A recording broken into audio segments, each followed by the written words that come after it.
आजच्या व्हिडिओमध्ये आपण बघणार आहोत कोणते कफ सिरप कोरड्या खोकल्यासाठी वापरावे व कोणते कफ सिरप हे बडक्याच्या खोकल्यासाठी वापरावे. कफ सिरप हे दोन प्रकारचे आहेत. एक म्हणजे ड्राय कफ सिरप जे की कोरड्या खोकल्यामध्ये वापरतात. दुसरा म्हणजे वेट कफ सिरप जे बडका किंवा बलगम असणाऱ्या खोकल्यामध्ये वापरतात. तर आपण ओळखणार कसे की कोणते सिरप हे ड्राय म्हणजे कोरड्या खोकल्यासाठीचे व कोणते वेट म्हणजे बडक्याच्या खोकल्यासाठीचे आहे. नॉर्मली आपण घरी असणारे कफ सिरप किंवा डायरेक्ट मेडिकल स्टोअरमधून कफ सिरप विकत आणून उलटसुलट म्हणजे कोरड्या खोकल्यासाठी बडक्याचे व बडक्याच्या खोकल्यासाठी कोरड्या खोकल्याचे असे कफ सिरप प्यायल्यामुळे नेमका खोकला कमी येत नाही.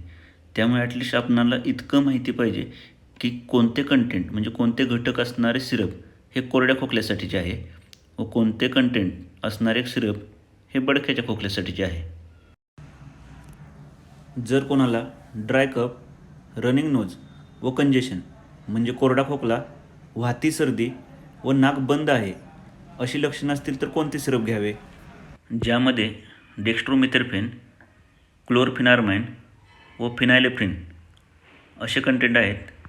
हे सिरप कोरड्या खोकल्यासाठी वापरावे. डेक्स्ट्रोमिथेर्फेन हे कोरडा खोकला कमी करते, क्लोरफेनर्माइन रनिंग नोज कमी करते व फिनाइलेफ्रिन हे कंजेशन कमी करते. असे घटक असणारे सिरप हे आपण कोरड्या खोकल्यासाठी वापरावे. आता बघूयात वेट कफ म्हणजे बडक्याच्या खोकल्यासाठी वापरले जाणारे सिरप.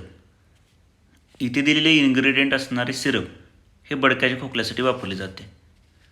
तर हे घटक काय करतात तर जिथे बडका साठलेला आहे त्याला पातळ करून ते तोडतात जेणेकरून ते सहज बाहेर पडतो.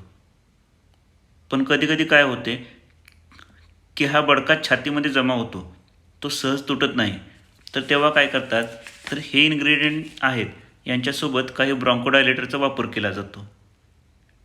तर हे ब्रॉन्कोडायलेटर काय करतात, श्वासनलिका मोठी करतात, त्यामुळे जमा झालेला कफ सहज बाहेर पडतो.